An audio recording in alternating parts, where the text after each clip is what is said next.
Então, numa leucose aguda com paciente com quimioterapia, diarreia e dor na fossa ilíaca direita, a gente tem que pensar uma colite neutropênica ou uma tiflite, que seria o outro nome para isso, tá? Veja esse outro caso. Então, colite isquêmica não faz muito sentido, né? Pensando na história do paciente. Então, o paciente está com quimioterapia, então neutropênica faz sentido, né? Não tem essa associação com salmonela, muito menos com colite pseudomembranosa, tá? Então, veja esse outro caso, um homem de 17 anos, portador de fibrose cística, com dor de distensão abdominal, febre e diarreia. E aí tem essas imagens. A gente tem um espessamento difuso, né, da parede do cólon, tanto do cólon ascendente, quanto do cólon transverso, quanto do cólon sigmoide, quanto do reto. E a gente, além disso, vê um edema no subcutâneo, a gente vê ascite, tá? Então tem serosite associada. Então, a gente está vendo aqui um quadro de febre, diarreia, distensão abdominal com espessamento difuso do cólon em reto, retocolite ulcerativa, colite colagenosa, colite isquêmica, colite pseudomembranosa, colite por Cryptosporidium. Então, colite pseudomembranosa, já que a história clínica favorece isso, no paciente com fibrose cística, que tem mais predisposição, que eventualmente usa mais antibiótico terapia para tratamentos pulmonares também, então infecções respiratórias, isso predispõe ao uso de antibiótico recente, predispõe a colite pseudomembranosa, tá?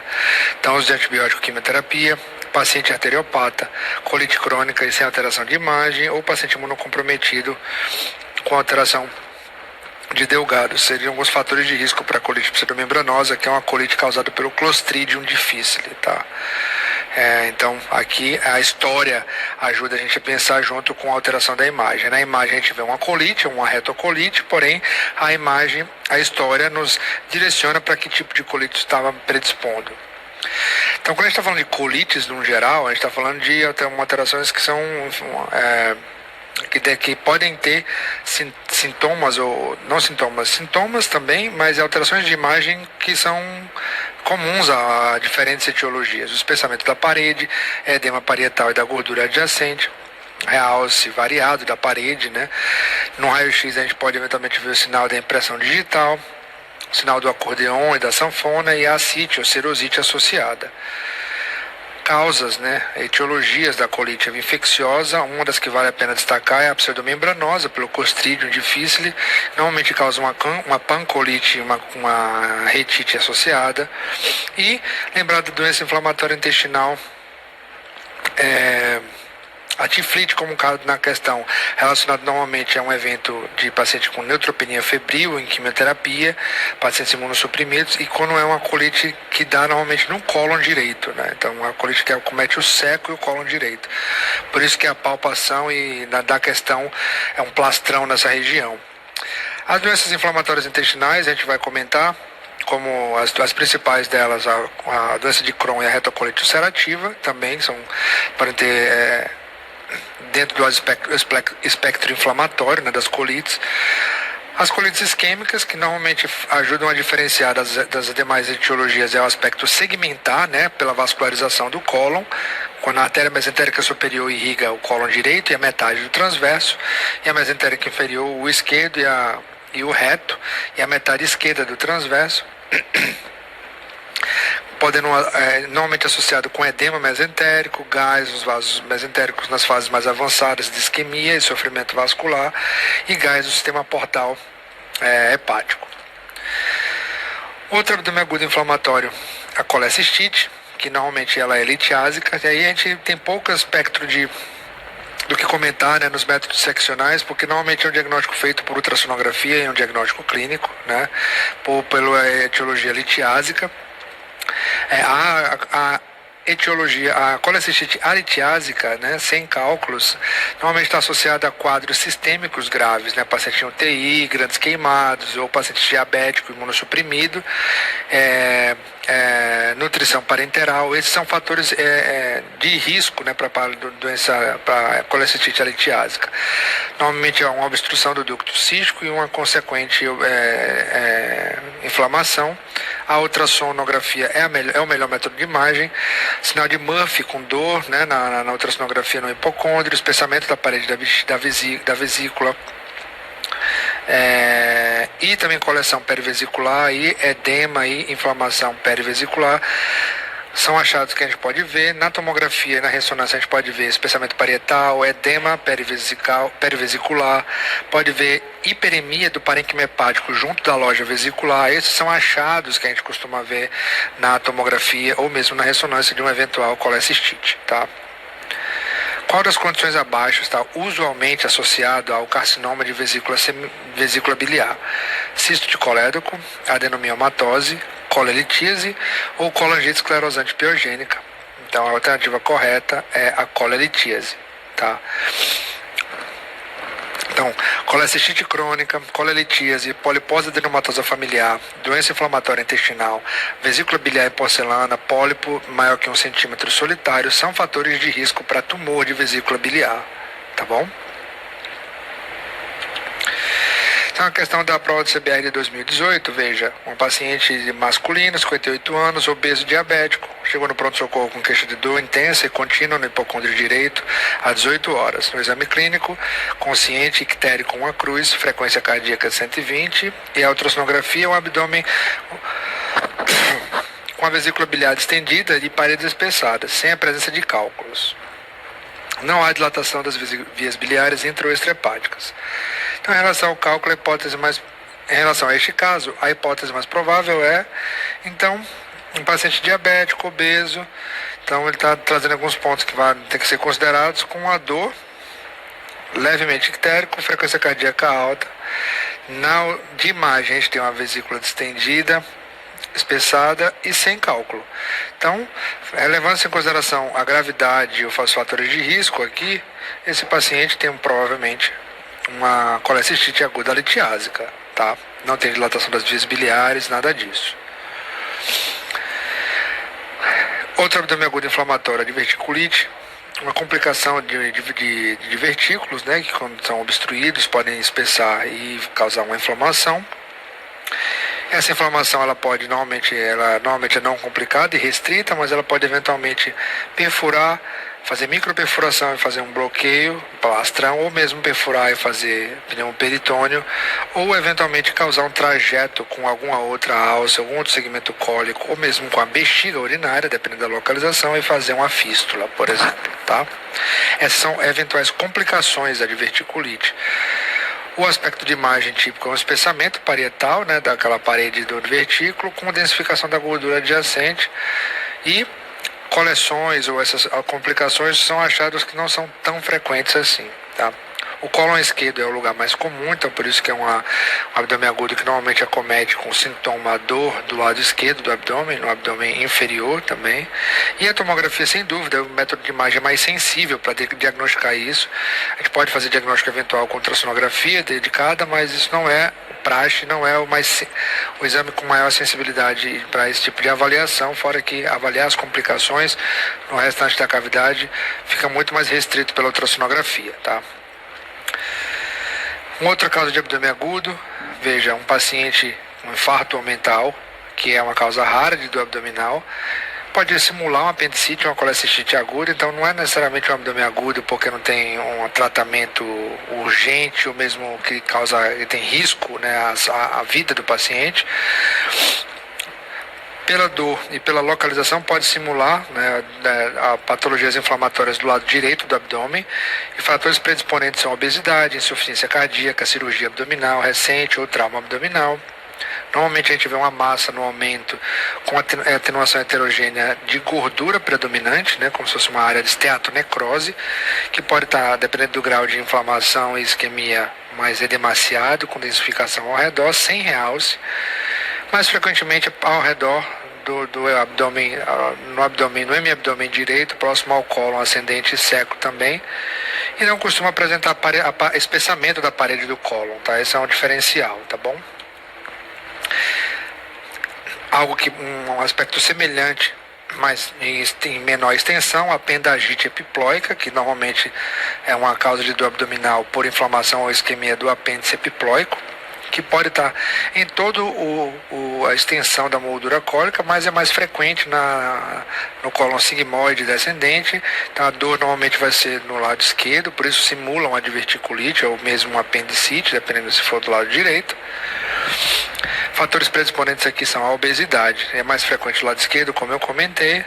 Há uma densificação nodulariforme, meio na borda antimesentérica, que normalmente no cólon esquerdo e sigmoide, e não costuma apresentar espessamento parietal no cólon associado, tá? Então a gente vê essa área de densificação com gordura na borda antimesentérica, normalmente no abdômen esquerdo, né? Mas quando do lado direito pode eventualmente simular um apendicite. Dos abdômen agudos inflamatórios, né, ou obstrutivos, a gente normalmente, de maneira genérica, cursa com distensão abdominal, principalmente quando de delgado, formação de nível líquido, uma transição abrupta de calibre, né, entre os segmentos intestinais envolvidos. Então, o que a gente pode ver mais próximo do lugar da obstrução é um conteúdo de estase simulando uma fecalização, né, do conteúdo do delgado, que normalmente está perto da área de obstrução, é um sinal, inclusive, para a gente procurar o ponto obstrutivo. E causas, né, de abdômen agudo obstrutivo tem inúmeras, né? Algumas das principais: intussuscepção, volvo, hérnia, causas mecânicas como tumor, brida, né, e aderências, e íleo biliar. A tomografia, sem dúvida, é o método mais relevante, sensível, né, e resolutivo para esse tipo de cenário clínico, né? Mas a radiografia sempre normalmente está restrita a um screening inicial, né, no paciente que chega num pronto-socorro ou internado, para fazer uma radiografia ter uma ideia do que está acontecendo, mas normalmente quando a disponibilidade de tomografia é mais fácil, normalmente costumeiramente vai direto para a tomografia, tá?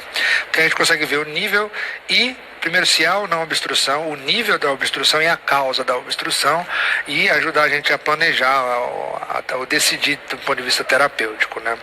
O sinal de empilhamento de moedas, que é um sinal mais típico, né, de abdômenes agudos obstrutivos, um sinal radiográfico, né, quando tem abdômen obstrutivo de delgado, tá?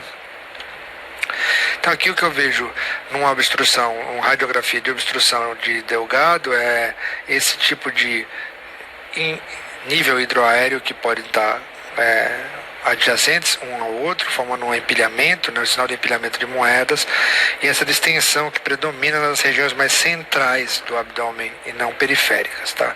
Veja aqui a correlação num coronal de tomografia com a distensão líquida e gasosa das alças intestinais. Então, quando as obstruções, a gente divide grosseiramente a obstrução de delgado e de intestino grosso, sendo que as de delgado são a grande maioria, cerca de 80%, os abdômenes obstrutivos, distensão e vômito são achados frequentes, clínicos. Quando congênito, pensar em etiologia de volvo mesentérico ou de divertículo de Meckel. E as causas adquiridas, disparado mais frequente na nossa prevalência clínica, aderência, brida, hérnia, massas, inflamação e intussuscepção são causas mais comuns, né? A dilatação mais central, né, dentro do abdômen, olhando de frente, então mais distribuído na região mais central do abdômen. O sinal de empilhamento de moedas, esses níveis hidroaéreos um em cima do outro, como aqui mostrado nesse raio-x aqui de frente. Então veja a distribuição da distensão gasosa e o hidroaérea mais central, tá?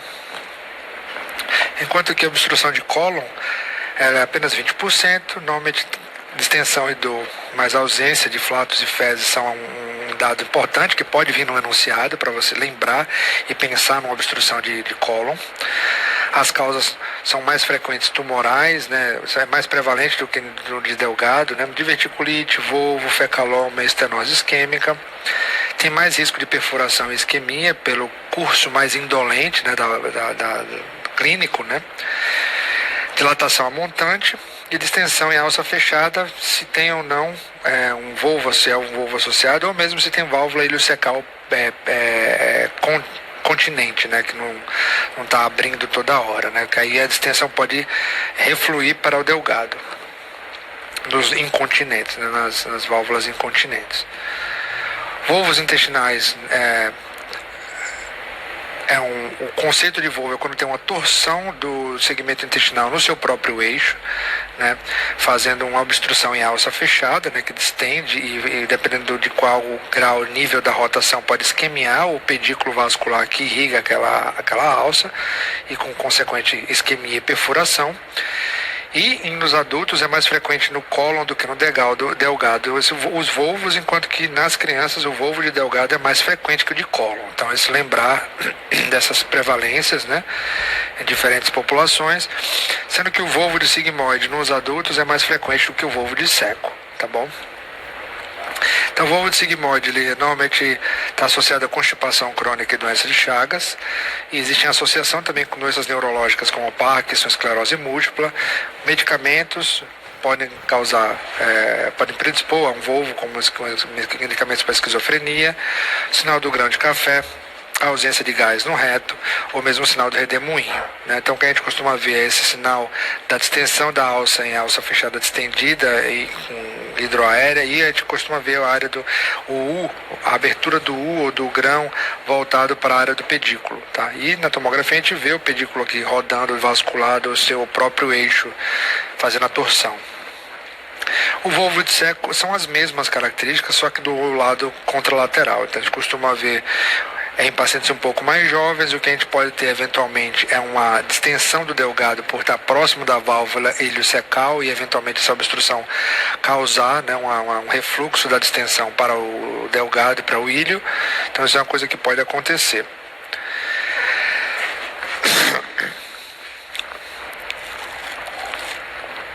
Então, a intussuscepção intestinal é outra causa de abdômen agudo obstrutivo, que é muito mais prevalente na população infantil e criança do que no adulto, sendo que no adulto a gente pensa mais em lesões focais e pensar em neoplasias malignas ou benignas que podem causar, colo retal, metástase, linfoma, giste, ou até causas benignas como pólipos e lipomas.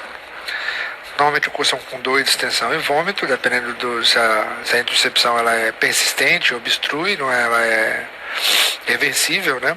E pelo risco de isquemia e perfuração, até necessidade de tratamento cirúrgico quando necessário, né? Em pacientes mais graves ou mesmo através do enema, quando é de uma intussuscepção que envolve o cólon, né? Ou o ilho terminal.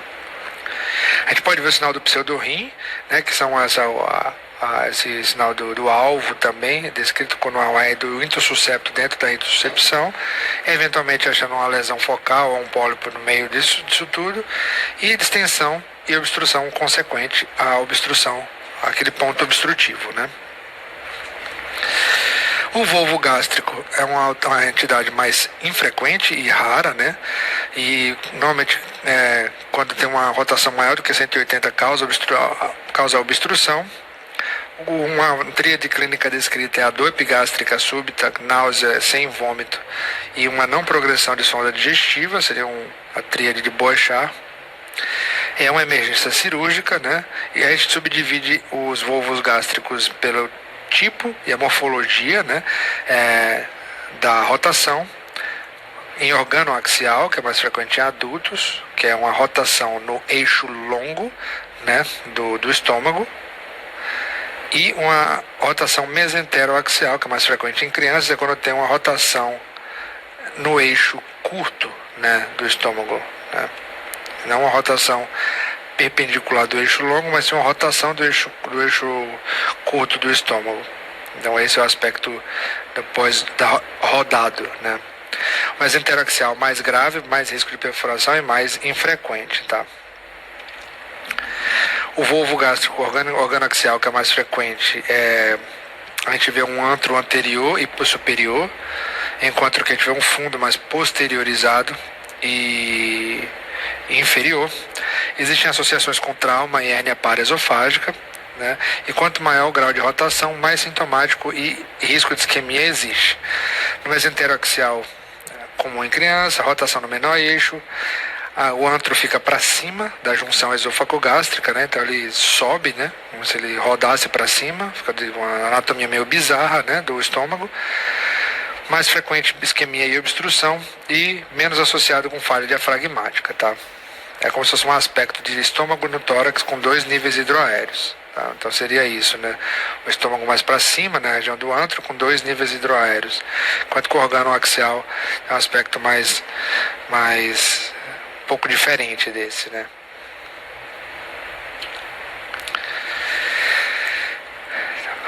Uma questão de 2018. Sobre irrigação e anatomia do cólon, assine a alternativa incorreta. O cólon direito e ascendente apresentam suprimento arterial através dos ramos da artéria mesentérica superior. O cólon ascendente também pode apresentar drenagem venosa através das veias lombares. O cólon descendente ou esquerdo, localização retroperitônio. O ponto crítico de Sudeck situa-se junto ao ângulo esplênico do cólon, local da anastomose das artérias mesentéricas. O cólon transverso é irrigado por ramos de ambas as artérias mesentéricas. Então, para responder essa questão, fazer algumas considerações. Então, aqui a vascularização arterial da artéria mesentérica superior, ela irriga todo o cólon direito, metade do cólon transverso, o cólon esquerdo, metade do cólon transverso e porção do cólon sigmoide e reto superior são ramos da artéria mesentérica inferior. O que a gente tem aqui alguns pontos críticos que seriam essa transição de vascularização, né, nas regiões que a gente chama de os limites da irrigação de ambos os vasos. Então, na metade esquerda do cólon transverso, no ângulo esquerdo, é uma dessas áreas que podem ser críticas, que a gente chama de watershed, né? E na região mais inferior, aqui no cólon sigmoide, a transição da artéria mesentérica inferior e dos ramos da artéria hipogástrica, né, que vão irrigar o final do cólon e do reto, tá? Então essas seriam áreas mais críticas, né, onde esses grupos por segmento de irrigação vascular, essa transição de irrigação podem ser áreas que podem sofrer mais isquemia, tá? Em alguns eventuais eventos clínicos. Então, o ponto crítico de Sudeck situa-se junto ao ângulo esplênico do cólon, local da anastomose das artérias mesentéricas. Então, isso é incorreto, porque o ponto de Sudeck é esse ponto das artérias hipogástricas com as artérias mesentéricas inferior, é no cólon sigmoide. Então, um ponto crítico na vascularização reto-sigmoide, e não no ângulo esquerdo do cólon, tá? Então, como colocado na alternativa. Divertículo de Meckel é uma anomalia congênita, né, mais comum do trato gastrointestinal. Normalmente aparece até 100 centímetros da válvula iliocecal, sendo que 2/3 desses divertículos têm mucosa ectópica interna, sendo gástrica mais frequente do que pancreática. É um divertículo verdadeiro. A maioria das vezes o paciente é assintomático, tendo um percentual pequeno de pacientes sintomáticos, que normalmente são crianças que cursam com alguma enterorragia ou sangramento intestinal. Tá? Ou paciente que tem uma crise de diverticulite e pode cursar com dor abdominal como uma diverticulite aguda, né? Complica com hemorragia, com obstrução, com diverticulite, com perfuração e eventualmente com tumor, sendo que não há um método preferido em casos não complicados. Então é um diagnóstico às vezes difícil de ver, fora da fase aguda, né? Com os métodos seccionais, como tomografia, por exemplo, e ressonância, mas é complexo. A cintilografia com pertecnetato tem uma sensibilidade moderada, né? Porque ele marca a mucosa gástrica ectópica. Então, já que a mucosa gástrica ectópica acontece frequentemente, em até 2/3 dos casos, isso pode ser um exame que pode ser lançado mão, pode ter uma especificidade maior para confirmar essa suspeita, né? Então veja aqui uma imagem da cintilografia planar, veja a mucosa gástrica fisiológica e uma captação aqui no flanco direito, barra fossa ilíaca, mostrando um provável mucosa gástrica ectópica dentro de um divertículo de Meckel. tá? Já nos outros métodos de imagem, como trânsito, tomografia, já é mais complexo e a variação e é variável o aspecto que pode ter isso na imagem, tá?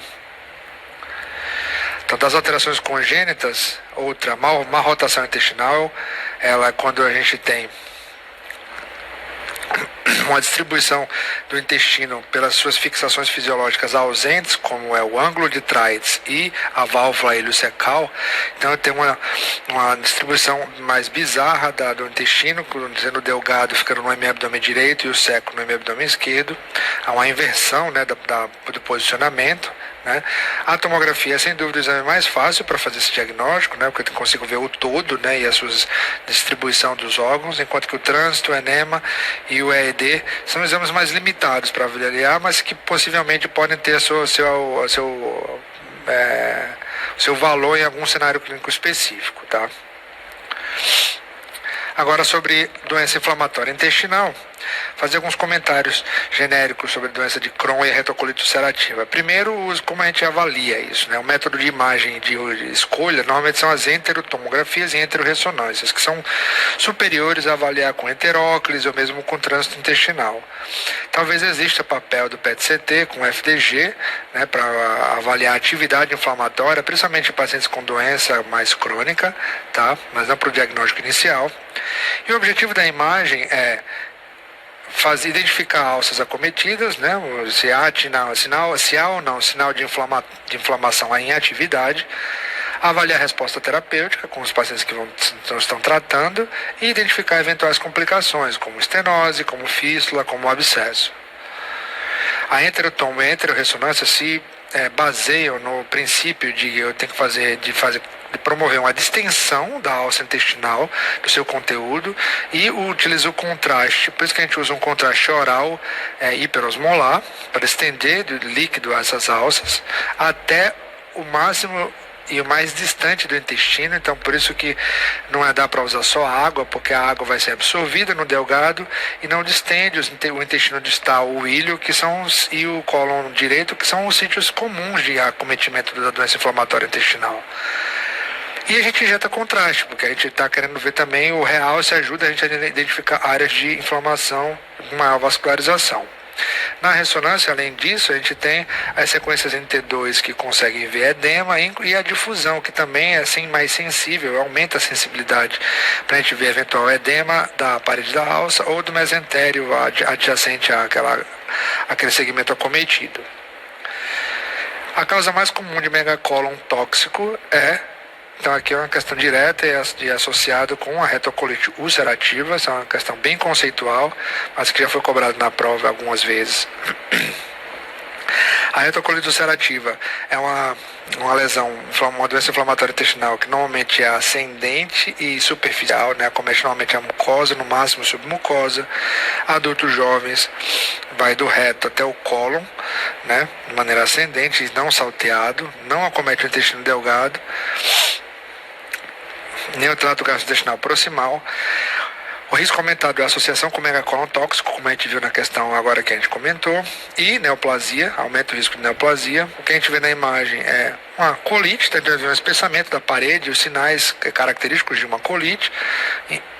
E quando a cronificação desse processo, ele pode perder as austrações e ficar com o cólon com aspecto de tubular, ou tubulização do cólon. Então esses seriam achados que a gente pode ver na fase mais crônica da retocolite. Tá?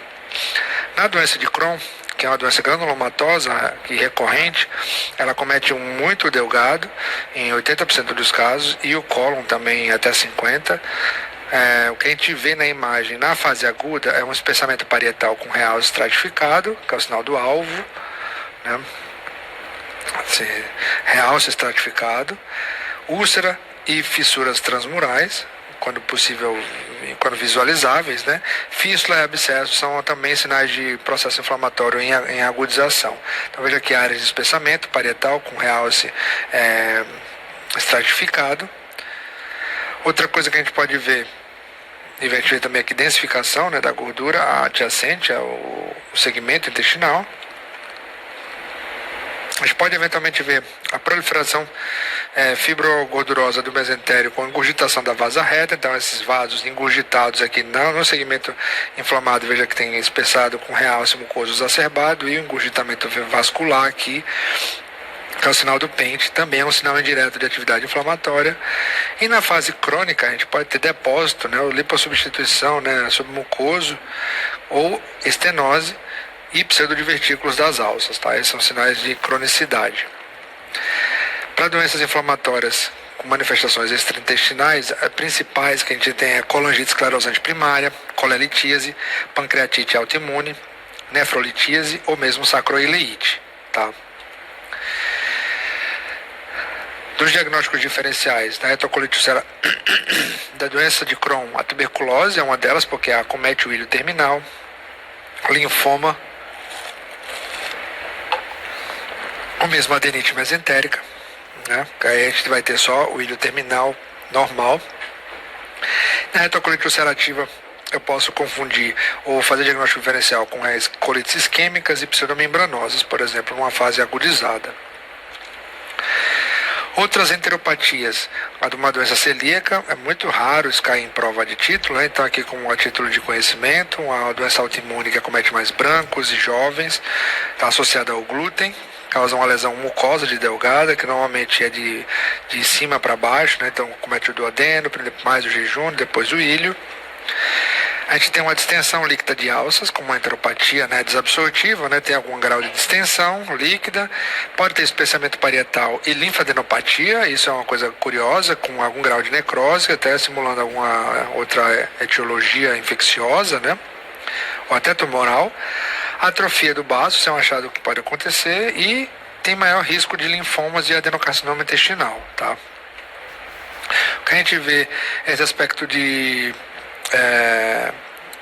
jejunização, né, do ilho, então a gente tem uma perda das austrações, uma redução das austrações do jejum e um aumento das austrações, das indentações e velocidades no ilho e diminuição no jejum, que é uma inversão do normal, né, e a gente pode ter esses graus de dilatação com floculação dos trânsitos intestinais, denotando algum grau de obstrução e eventualmente irregularidades com úlcera nas paredes intestinais, tá? Agora falando sobre tumores do intestino delgado, os tumores neuroendócrinos são tumores não tão frequentes, mas que têm características bem típicas, né?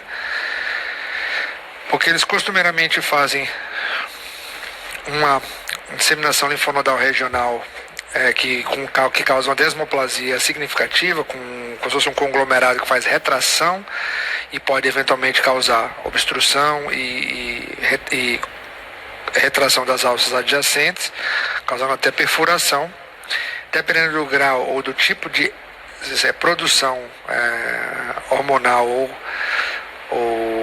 endócrina que esses tumores produzem, podem ter outros sintomas direcionados para pro subtipo de produção daquele tumor neuroendócrino, tá?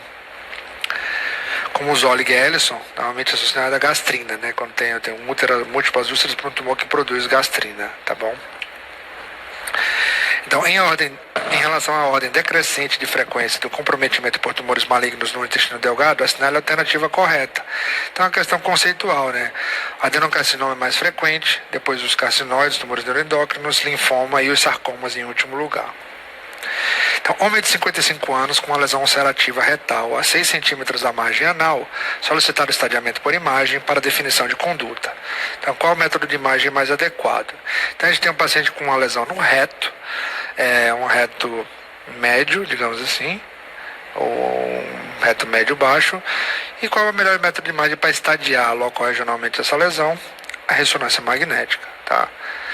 Então, os adenocarcinomas de reto, a principal histologia do tumor primário do reto, a gente o avalia com ressonância magnética, que é o método de escolha para o estadiamento loco-regional, principalmente utilizando as sequências ponderadas em T2, onde a gente avalia a extensão à camada muscular, ou se tem extensão extramural para a gordura mesorretal e se acomete o peritônio ou mesmo se acomete a fáscia mesorretal e as relações com a parede pélvica lateral. Além disso, Você tem invasão extramural vascular, que é um fator preditor de risco de metástase. Você tem linfonodo no mesorreto e pélvico lateral.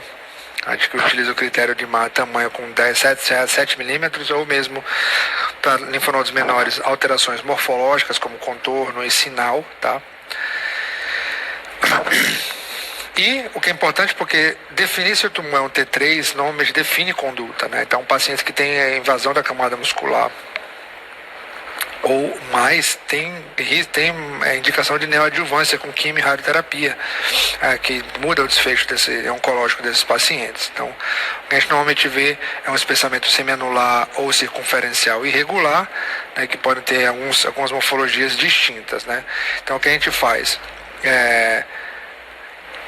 olhando o reto num corte axial, né, do verdadeiro do reto, a gente costuma ver a extensão da lesão, se ela invade ou não a camada muscular, além da camada muscular, né, a fáscia mesorretal, e o quanto ela invade a fáscia mesorretal, a gordura mesorretal em direção à fáscia mesorretal, e a distância e extensão. Isso é classificado, é a classificação T que a gente dá dos tumores, se ele tem extensão ao peritônio, né, a cavidade peritoneal, a extensão da reflexão peritoneal, ou se invade outros órgãos. Além disso, a gente busca linfonodos, né, nessa gordura mesorreto, dentro do mesorreto, e na parede pélvica lateral, né, que são o estadiamento loco-regional completo. Então, aqui a gente vê uma lesão semianular que está restrita à parede do reto, e aqui uma outra lesão que tem já sinais de invasão da gordura mesorretal, além da camada muscular, um T3, a diferença de um T2 para um T3. Aqui um tumor que se estende acima da reflexão peritoneal, um T4A, né? E o que tem invasão extramural vascular, veja-se um vaso que chega junto da área de espessamento do tumor, com extensão, um vaso de médio calibre aqui, uma invasão extramural vascular. Além disso, o linfonodo, o estadiamento N, a gente também, além do tamanho, a gente vê também outras características como limites e bordas, a heterogeneidade e a morfologia do linfonodo. Lembrando que cadeias regionais são mesorretal e parede pélvica lateral, né? Cadeias pélvicas laterais, como ilíaco interno e externo. Lembrar que ilíacos comuns, mesentérico superior e inferior,